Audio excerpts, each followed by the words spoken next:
Right, let's dive right into our next live read. This will actually be the final live read for the Prism of Lyra. It was actually pretty short and easy as far as getting through an entire book. It'll only be 3 videos for us to get through this.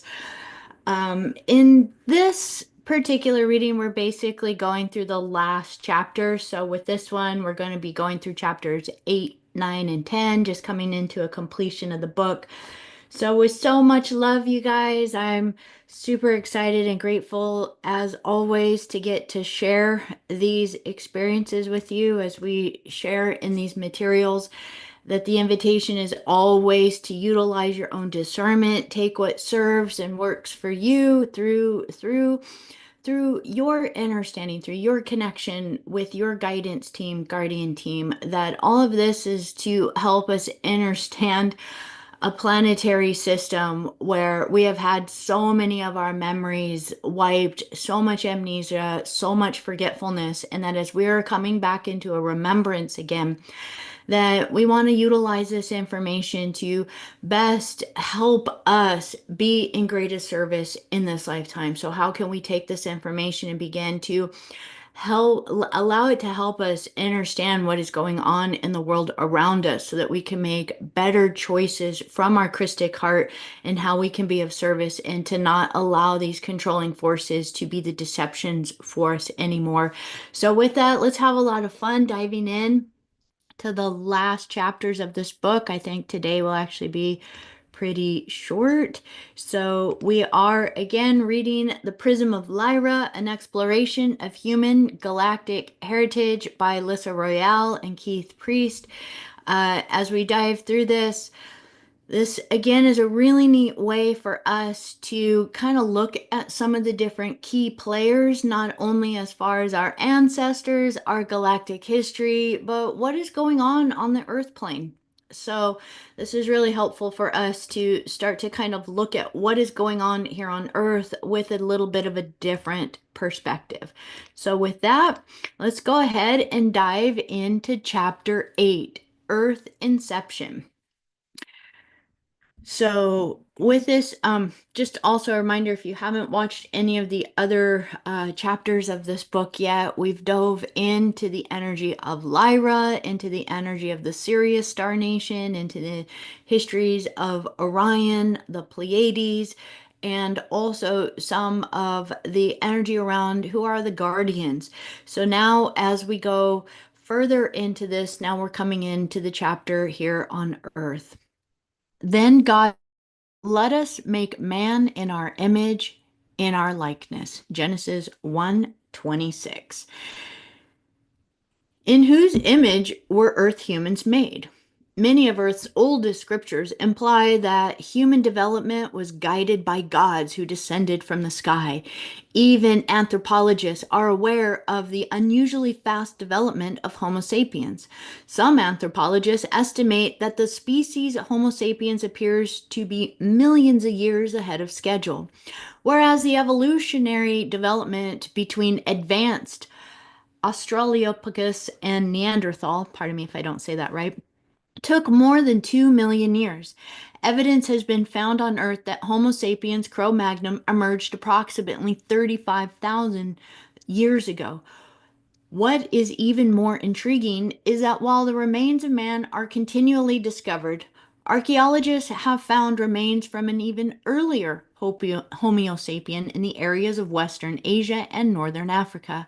These remains date back 250,000 years before the Cro-Magnon man. This should be stated here that Homo sapiens have no evolutionary precursor. Nothing evolved into Homo sapiens. These species simply appeared. Would extraterrestrials be interested in having a hand in Earth's evolution? If so, what could they gain from Earth's humans? Perhaps it was a way for them to accelerate their own evolution. It seems evident there were these 3 main groups that orchestrated the Earth's inception.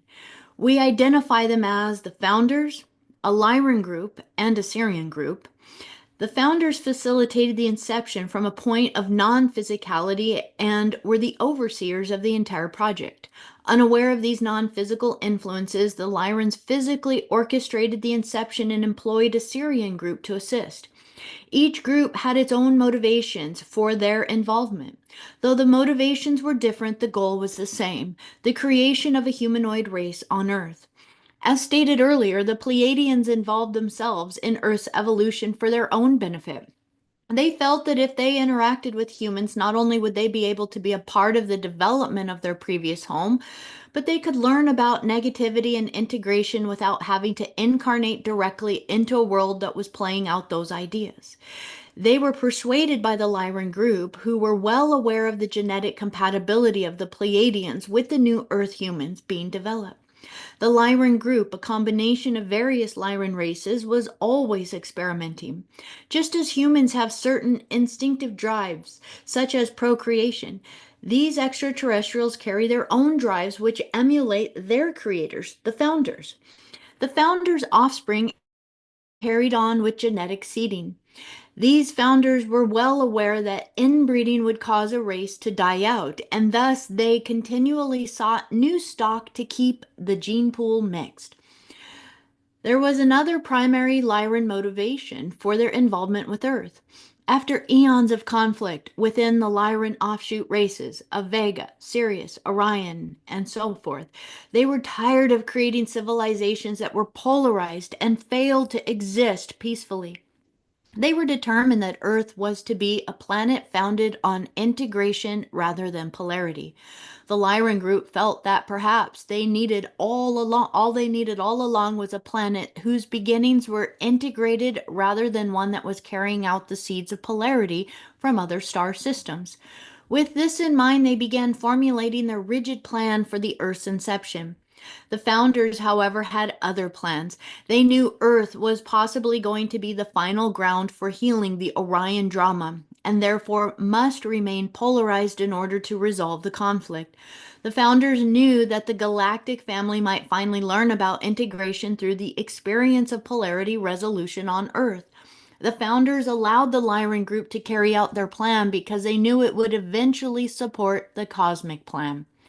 As for the Syrian group, their motivations were much closer to home. They considered Earth to be within the Sirius trinary star system, thus they believed they had a right to manipulate Earth's genetics. The Syrians were interested simply in establishing primitive humanoid races on Earth that could serve as manual laborers while they expanded their colonies to include Earth. Thus, they supported the Lyran project with their own goals in mind. The Earth Inception project began. For many thousands of years during the early phases of the Earth Inception project, the Lyrans watched the race on Earth with cautious eyes.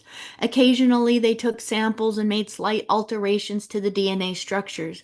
At critical points in development, they began inserting genetic materials from the Pleiadians and other groups into these primates. Over long periods, it became increasingly apparent that evolution was accelerating at a rapid pace.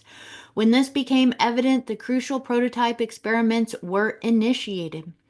The story of Adam and Eve is one of these few legacies left that can subtly remind humanity of its beginnings. The tale contains many symbolic references to the saga that occurred concerning the type of species who were to inherit the earth. As stated, the Lyran group wanted a species founded on integration. Therefore, they felt that the species must have no knowledge of polarity or good and evil. They strictly controlled the environment of these new humans so that they would stay focused on developing as perfected vehicles of integration. They did not want the new humans to become like them, polarized. What the Lyran group did not acknowledge was that they were also restricting choice on the part of these new humans.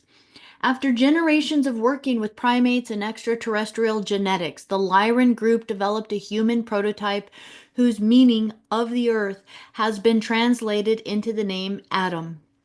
The Adam prototype was introduced on Earth to test its environmental adaptability in many areas of the planet. There were many atoms. When this prototype was satisfactorily adapted, the atoms were recalled. So the Lord God caused the deep sleep to fall upon man, and he slept. And he took one of his ribs or part of his side and closed up the flesh in that place.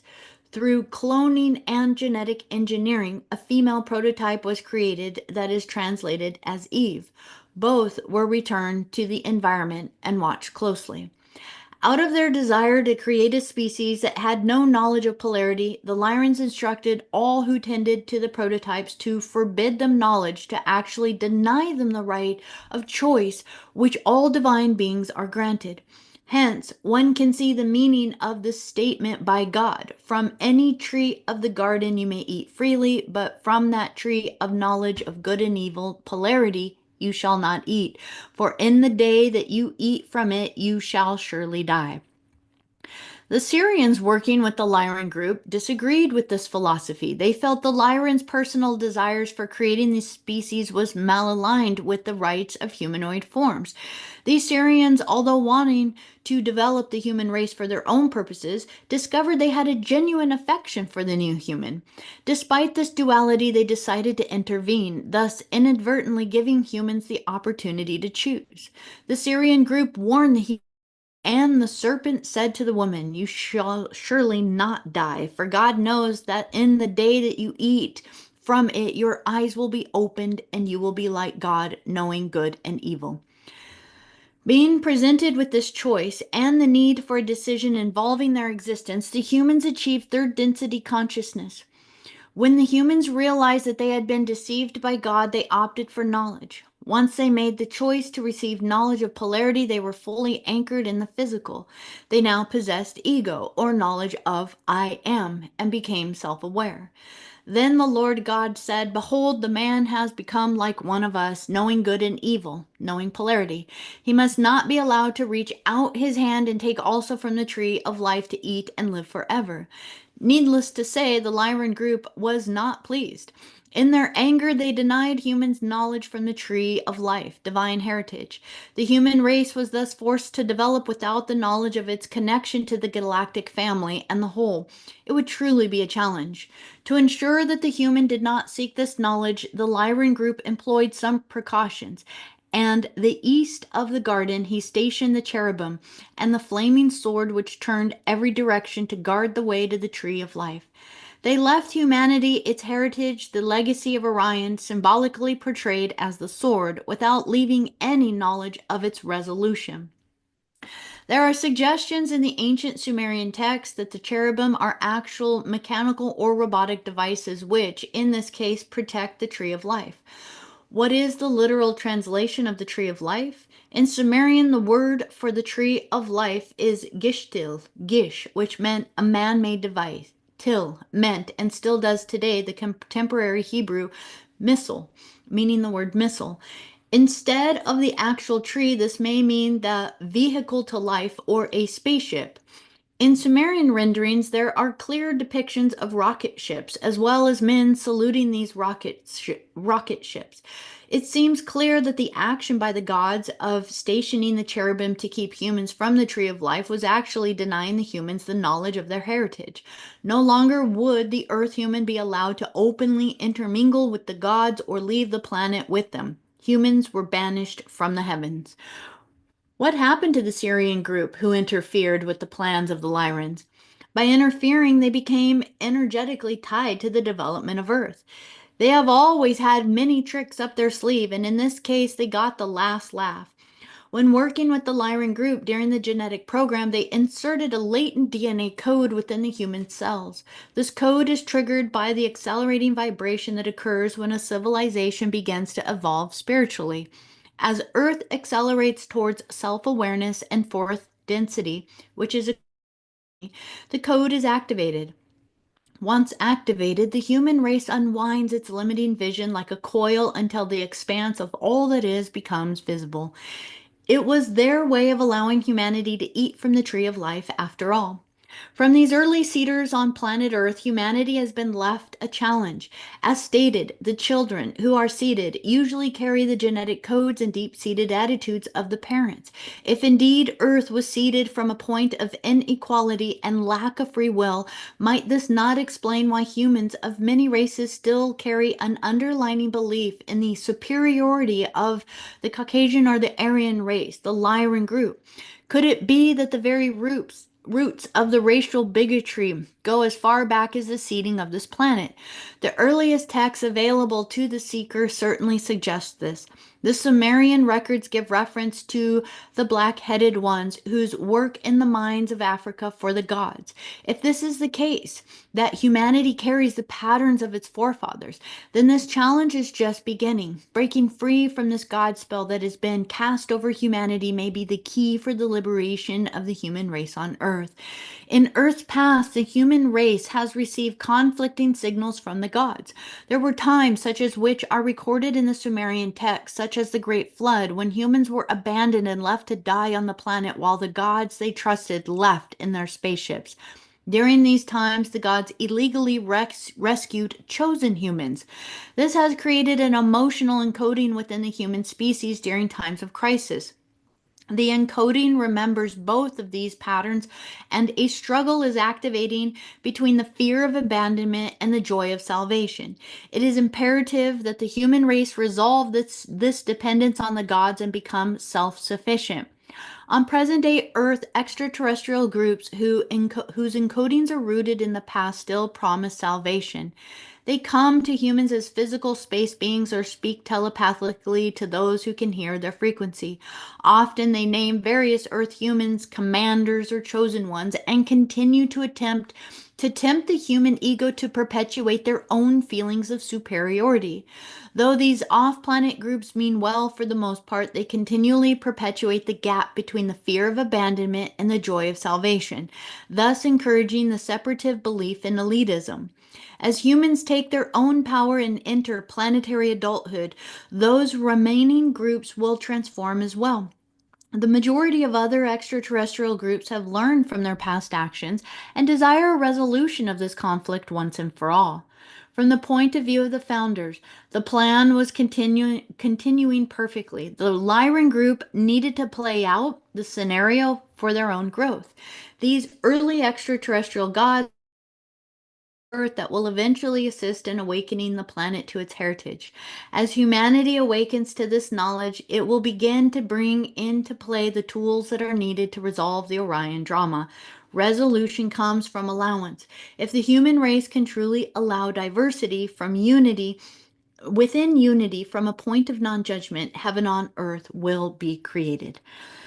So this chapter is really, really interesting. Again, I really invite you guys to just have your own discernment in this, because within this is really looking at things kind of from the Sumerian cuneiforms and these types of things. And I would invite you guys just to kind of take it out a little bit further than that. But it does paint the picture beautifully of really these intergalactic kind of different agendas, that every cedar race really has their own agenda, their own play at hand. And that even then, when we start to connect to the founders, that the founders many times are willing to let these bigger dramas play out for a larger cosmic cycle or a larger cosmic plan. And so I would just put the invitation out there that as you are connecting to different guardian races, really begin to connect to the founders. But then even as you connect to the founders, you're going to recognize that the founders are actually the children of even greater cosmic creators and beings. So as we begin to even start to open up, that remembering at the time of this book, 1989, we weren't even really being open to a lot of this, and as it is now, uh, so much love, definitely. Go to the source. Go to the source to remember, and in the end, we will remember there is no favoritism of any races. There is a remembrance that we are all family on a big level. So within this, let's dive now into one of the more interesting species or races that we're dealing with on planet Earth right now, and this is the Zeta Reticuli. So I invite you, if you haven't listened to Voyagers 1, dive into Voyagers 1 because there's another level of kind of hearing the story. So let's listen to it now from the Prism of Lyra perspective, the Zeta Reticuli, Transformation and Awakening, Chapter 9. They seek the very depths of the soul, they seek communion. Whitley Strieber. The beginnings of the Zeta Reticuli civilization can be traced back in time to the inception of the apex planet in the Lyran system by the founders. Theirs is a unique and poignant development that was significant in relevance to the evolution of planet Earth. The apex planet allowed polarity expressed through extreme individualization to tear them apart. Their technological evolution occurred rapidly, surpassing their spiritual development, which prevented them from coexisting peacefully on their world. This imbalance in energy caused the virtual destruction of the apex planet. From the view of an observer in space, the apex would be obliterated. From the point of view of the apex inhabitants, a different story occurred. The apex planet became extremely toxic. Pollution and high-level radiation made the planet's surface uninhabitable. The Apexians who survived the catastrophe, let me start again. The Apexians who survived the catastrophe secluded themselves underground. It was imperative that the integration occur within this new underground society, lest the cycle of destruction recreate itself.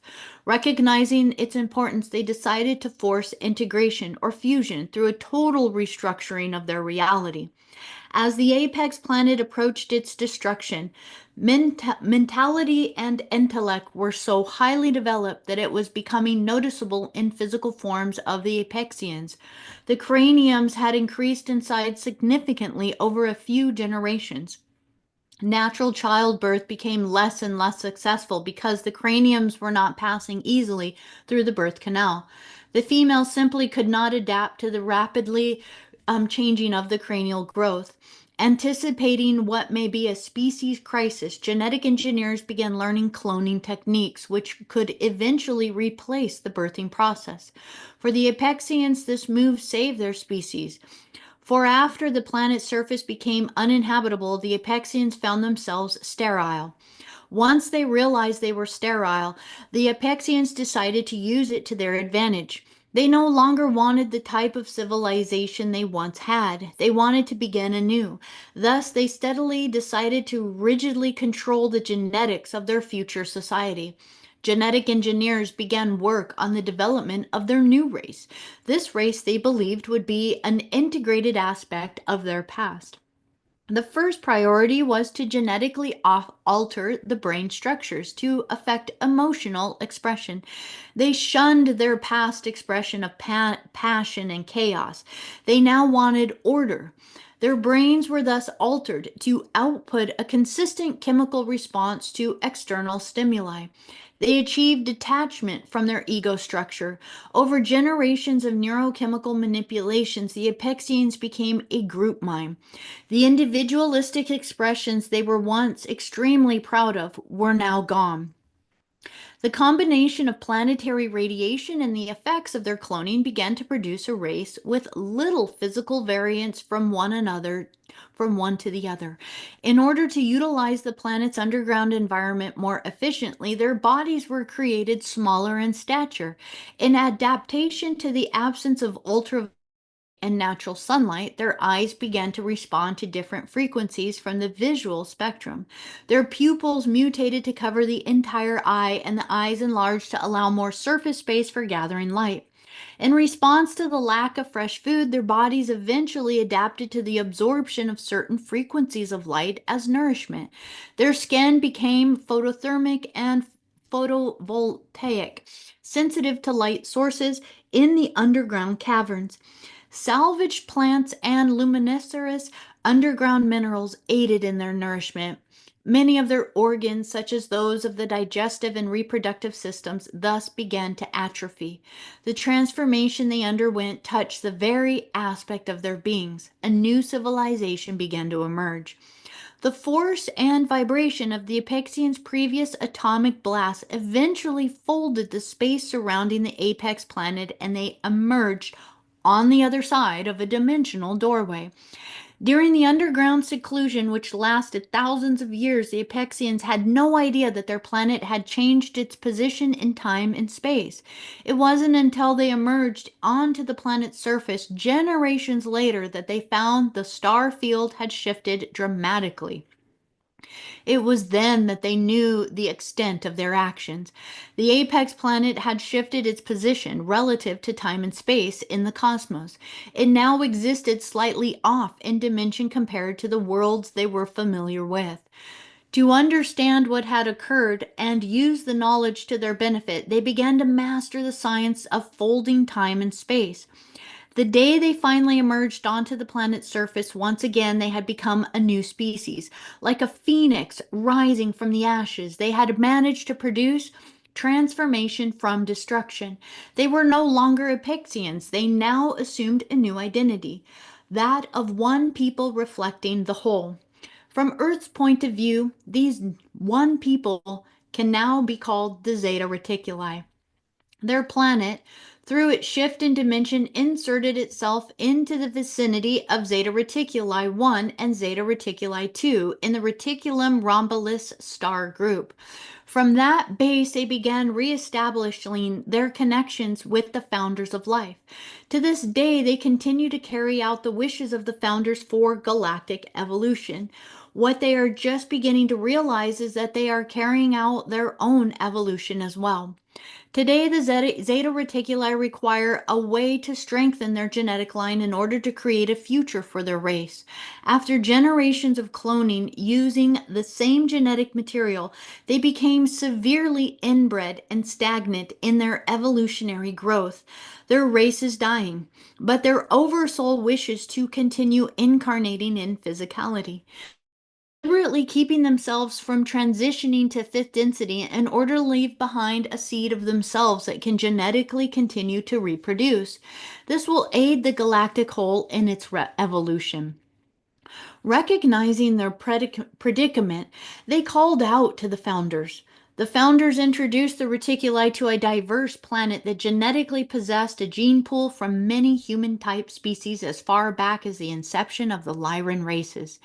Instead of the Reticuli going from civilization to civilization gathering genetic material, they could now get it all in one place. This planet is Earth. The Reticuli were primarily attracted to Earth in the 1940s when the planet began to possess the technology to self-destruct.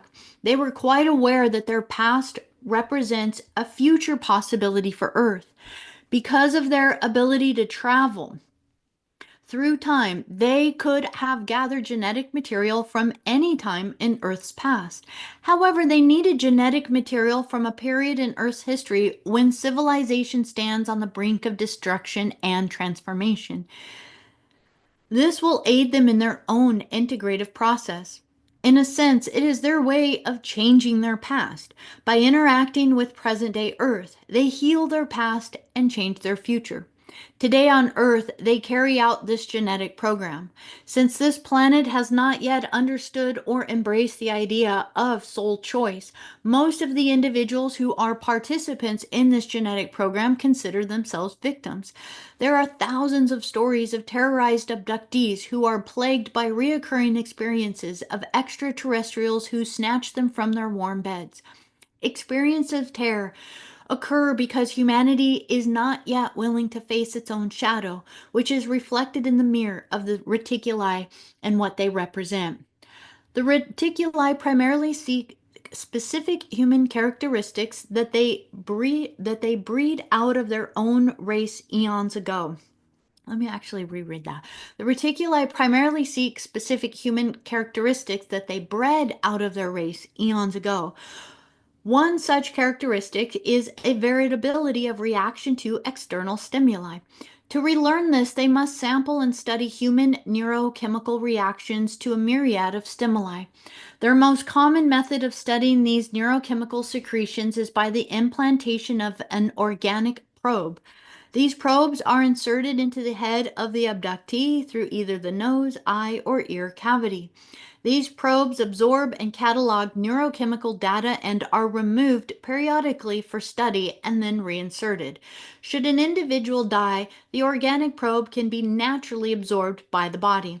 Not only are they seeking biological information from humans, but they are also seeking emotional learning as well. It has been eons since they parented children. The human nurturing ability is a fascination to them. They are beginning to learn, or as they begin alterations in their neurochemical structures, they will also once again be able to respond maternally to their own progeny. This is one of the primary reasons why women are abducted and asked to hold hybrid children. These human females are helping to reawaken the maternal and procreational instincts of the Zeta Reticuli. Humanity is not only helping them, they are playing a vital role for Earth as well. The founders are well aware that Earth's humanity must integrate itself on several levels, or the scenario of conflict will continue. The reticuli reflect to the human race one of the most fundamental ideas that it has denied: unity. Humans reflect to the reticuli their own individuality, which terrifies them. If the gap created by humanity's fears can be bridged, transformation will occur in a most profound way. The reticuli are presently acquiring genetic materials from volunteers who have, on a soul level, agreed to be part of the awakening of the earth and the birth of a new civilization. At this stage of the game, fear is still needed on the part of the abductees. On Earth, fear is a primary obstacle to growth. If humanity can move through fear, it will achieve many goals that presently seem out of reach. It will be done through awareness, not through the validation of victimhood. The reticuli need to confront their fear as well, which they still deny, and they need to learn how to move through it. Without that fear, growth would be minimal. Sometimes the greatest barriers produce the greatest rewards. One of these rewards is the creation of a new hybrid race, the integrated qualities of the Zeta Reticuli and the Earth human. They will be unified and diverse. They will be rich with humor and fluid with their emotions. Most of all, they will be unconditionally loving heralds who lead us back to the source of all. So this is really interesting as we kind of dive into this, and I'm looking forward to reading the final chapter here, chapter 10, to see how she kind of moves with it. Because we understand, as we're reading this book is really looking at the highest potential timeline for the working of these different races that they're mentioning. Again, I do invite you to dive into Voyagers 1, the book Voyagers 1, because it is really important for us to recognize not all Zeta Reticuli are working with the founders and the guardian races. There are many that have deflected for their own self-serving purposes, and for all intents and purposes are operating service to self. So this is where we want to recognize that it is really important for us to recognize abduction is a huge part of creation and what is going on Earth. And when we recognize this, we would think of this as consensual on a soul or over soul level, different types of abductions that are happening through contract or agreement for some of the progression of what is happening through progression of the cosmos, progression of the races, progression of healing the different traumas and dramas within creation.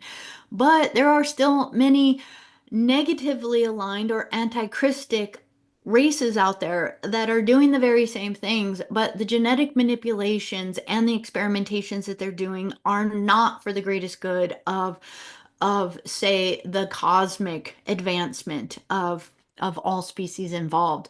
So it's really important for us to recognize that there is definitely a massive polarity that is going on Earth right now. And what we want to do is really, if you have had experience like this, if this has been a part of your kind of contract or agreement or experiences, that you are aware of different types of interactions or abductions, if you will, with these different races, that now is the time for us to start to ask for full awareness in all of these so that we can begin to cancel all contracts and agreements for any anti-Christic types of abductions that are going on, so that we can begin to have full awareness and memories again, that we are evolving as a species to not have to have these things done to us without our conscious awareness anymore, that we can start to actually have free will in our consciousness again. So that's just an invitation that I would be out there to each and every one of you as we look at this information. So here's our final chapter, chapter 10, integration, coming home to ourselves. And while all other creatures from their birth with downcast eyes gaze on their kindred earth, he bids man walk erect and scan the heavens, from whence his soul has sprung, to which his hopes are given. This is written by Ovid.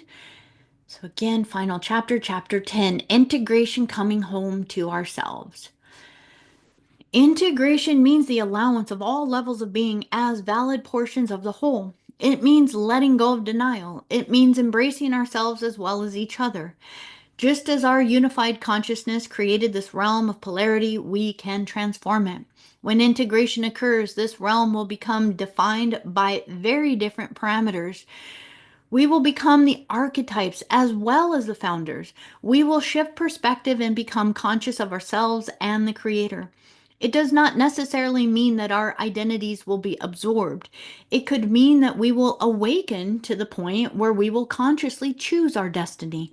Perhaps we may choose to enter other realms and be the unseen friends for planetary society still playing the game of separation. We may even be another planet's extraterrestrials, pondering the same decisions regarding interference that our forefathers faced. In stilling ourselves and listening closely, we can hear and feel the undercurrents of this transformation. Existence and change are the only constants. We can play the game of illusion that we are an accidental creation, but sooner or later we tap ourselves on the shoulder and the game is up. In Earth's reality, in Earth's reality, we have created the Arcturians, the Sirians, the Lyrans, the Orions, the Reticuli, the Pleiadians to be the selves who tap us on the shoulder. They are really part of the same one thing. They are us. So how on earth do we encourage the integration to take place? First of all, we must know that it will take place with or without our conscious action. The difference is only that conscious action will allow the journey to be more enjoyable. We will feel more in control of our destinies. The conscious action that will accelerate our integration process is very simple: allowance. If we allow on all levels in which the integration takes place, we will see our paths unfold before us joyously. Integration will take place in four main levels: mental, emotional, spiritual, and physical.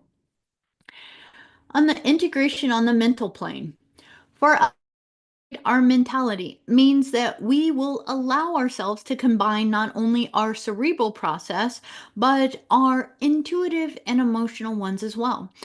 The kind of thought today that is validated most is almost entirely head-centered. Formulas and calculations determine the reality of 20th century Earth. If we can allow ourselves to understand that the intuitive and emotional process are just as valid, we can be used in combination with the mental. We will be well on our way towards the integrating of our mentality. Emotional integration. Integrating emotionally means that we begin learning how to embrace our shadow self. We can start opening inner closets and digging deep into the subconscious for beliefs which hold us back. More often than not, these neglected parts of ourselves only want attention.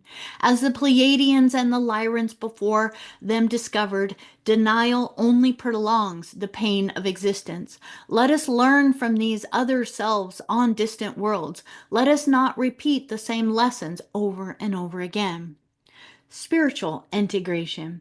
To integrate spiritually is perhaps the easiest of all. Each person possesses an inner spirituality that is not connected to doctrine. If we can release the doctrine and touch the innate spirituality, we begin the integration process. It extends outward onto the planet by the honoring of every person's truth as a manifestation of the one truth.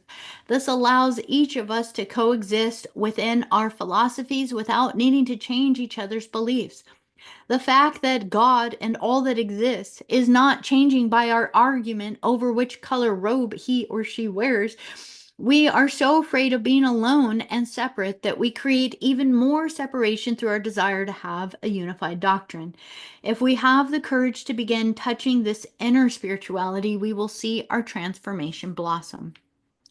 Physical integration.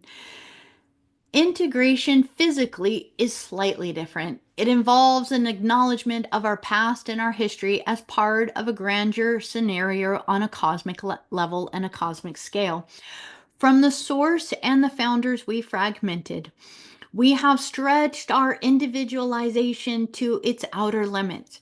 Coming together will require us to once again acknowledge and accept ourselves as part of our galactic family. As we move through our racial fears and stop allowing skin color, and cultural differences to be barriers between us, we also move through our fears by celebrating the common and the communion that the Zeta Reticuli offer us. We can allow integration on all levels into our physical life here on Earth. Not one of us is from another place. We are from the source, and the source is vast. To say we are from the Pleiades is a denial of all the other ideas that we are. Our terrestrial selves become confused if we continually deny that our existence is part of the planet's body. We are of all that is.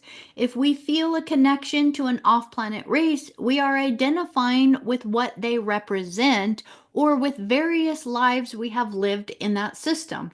If individuals insist on stating they are from somewhere, the suggestion is offered that they are proclaiming their alliance with Earth. They have chosen a life here. In a very real sense, Earth people can be seen as models for integration. We are divine and terrestrial, of gods and men. We are proof positive that human life can adapt to seemingly insurmountable circumstances. Let us celebrate humanity.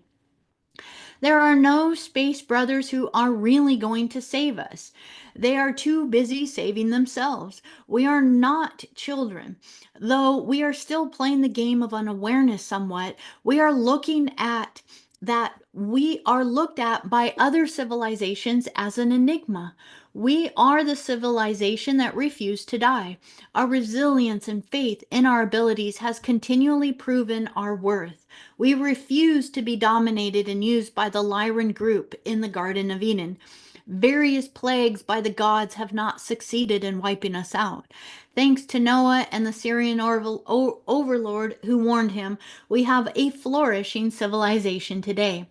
Many have wondered why Earth has been observed by so many extraterrestrial groups.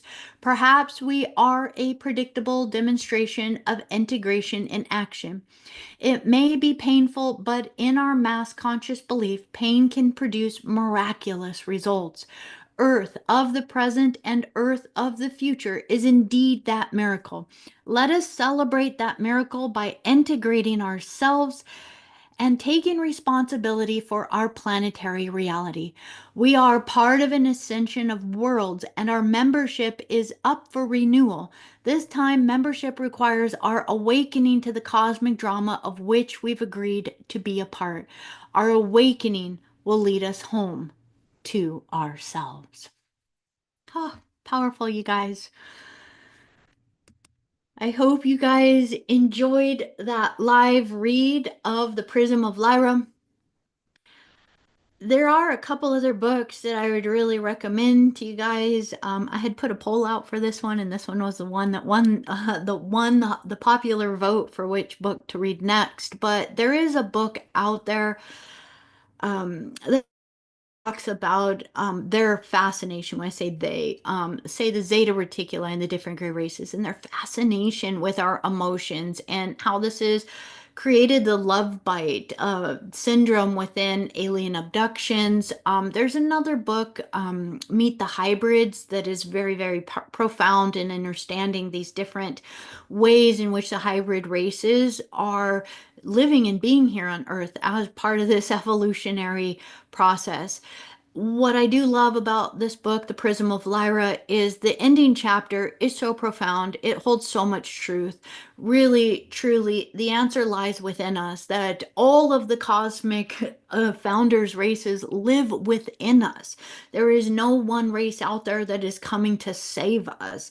And even when we do galactic starseed readings and we get really intrigued about where am I from? Who am I? Am I a Pleiadian? Am I a Lyran? Am I a Sirian? This was so beautifully said that we are cosmic humans, as the Stellar Nations say, and really we have a combination of all of them within us. So if you have more of a direct kind of fascination or alliance to one of them, it's really saying that that's the primary energy or galactic drama that you're healing and playing out in this particular body that you're existing in now. So, with so much love, you guys, thank you so much for allowing me to share this live reading with you, and we will do more in the future. So, with so much love, thank you, my galactic citizens. Let us make this world a more magical place every day as we